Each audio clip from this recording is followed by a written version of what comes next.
Are you unhappy with your Line 6 Pod Go presets? Well, here are 5 things you can do, at least that I do, to make them sound better. All right, so let's get started. First is the order of blocks. So it's very important. There are no set rules, but some general rules are you put your wahs and your filters first. You have your drives. Next would be your amp cab, EQ. You can float around, I guess, depending on what you want to EQ. And then you would have your modulations, maybe like a chorus or a univibe, and then delays and reverbs last.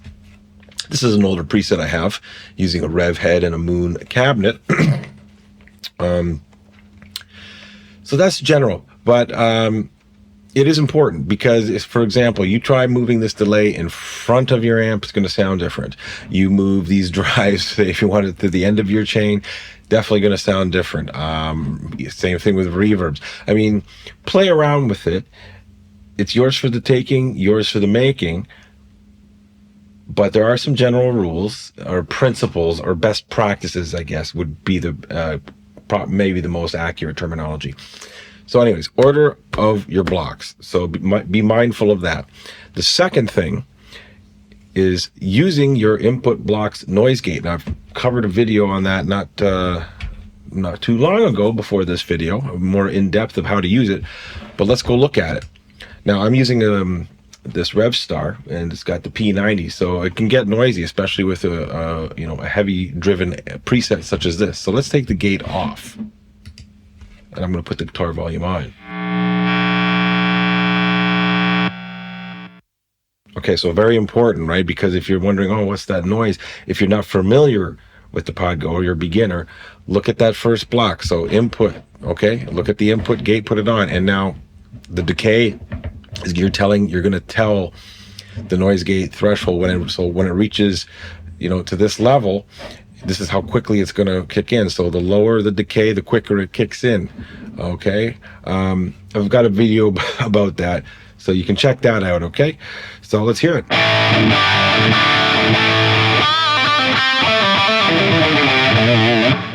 All right. So it's nice.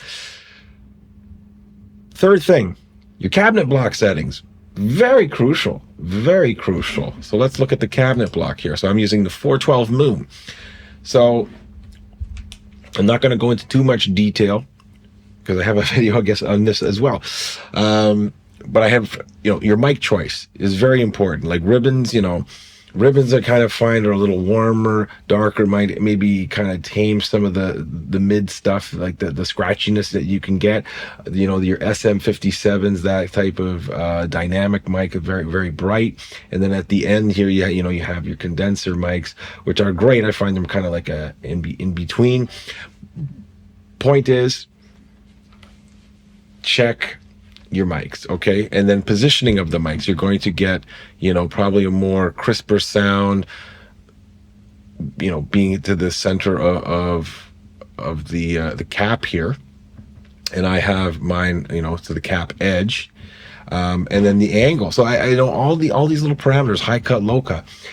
So pay attention to your cabinet block settings. Move these things around till you hear something that you like. And this, you could have an existing preset that you're just frustrated with, but even doing some simple parameter movements in your cab block could save the day.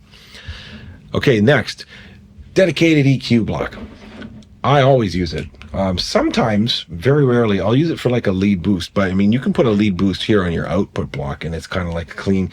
It doesn't color your tone. So use this EQ block. We're stuck with it.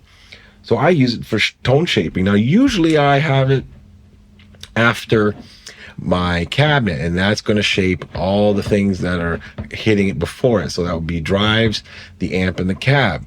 Okay, so I like to have a 10-band graphic EQ generally because I like to, hone in on these frequencies. But you could have a parametric EQ where you can really hone in on a high, a low, and a mid, a certain frequency that might be troubling you.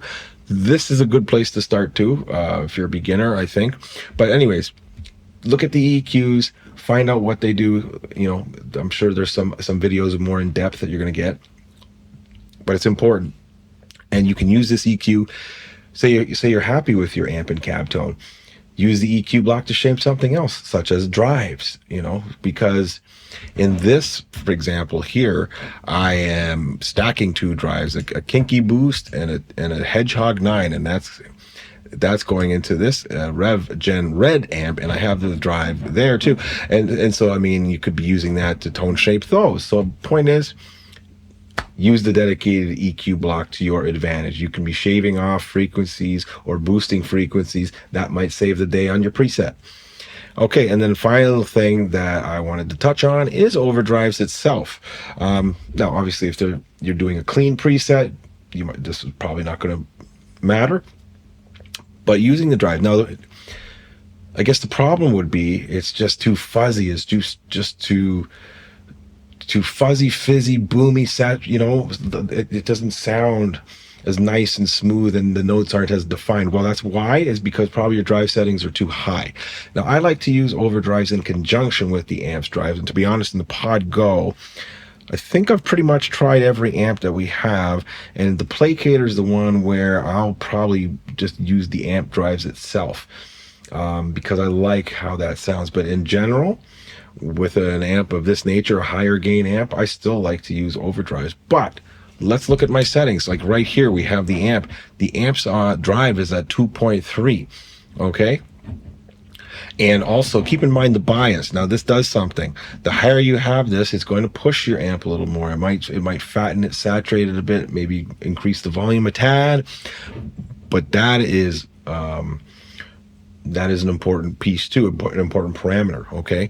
And so your drive, and then the master, the higher up you have it, and you're more pushing the amp again. So my advice when you're doing your overdrives, start with the amp first, and it depends on the kind of preset. If you want a crunchy preset, a high gain preset, or just like a nice face melting lead preset, whatever it is, you want it overdriven, start with the amp overdrive first and then build. And so in this case, I wanted something pretty hardcore, I guess. Well, maybe hardcore is not the right word, but I wanted something really punchy and thick and fat, but I wanted some clarity to the notes. So that's why you'll see here my Hedgehog, I only have the drive at 3.8, and then I'm using the Kinky Boost more like a sweetening tool, and that I have at 0.4.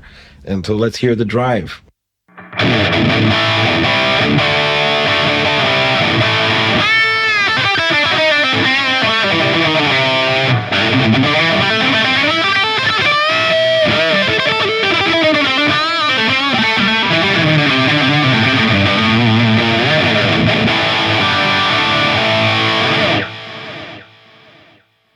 All right, so those are 5 things that I would recommend anyways, and these are 5 things that I always do for my presets that are contain overdrive, to help me come up with the sounds that I'm hearing in my head. Okay, so hopefully these tips will help you out. And if you look at your existing presets, if you have some that you're stuck with and you're just not happy with the sound, maybe have a look at these 5 tips I've presented to you. Try them. Maybe it'll save your preset. All right, thanks for watching, guys. Hit the like button if you did enjoy this video. Please drop a comment. I'm always looking for ideas. What more do you want to see on the Pod Go? And if you've been following this channel, I'm into the Pod Express and getting back into HX Stomp. So let me know out of those 3 things, what do you want to see? Okay, and don't forget to subscribe. In the meantime, check out this video.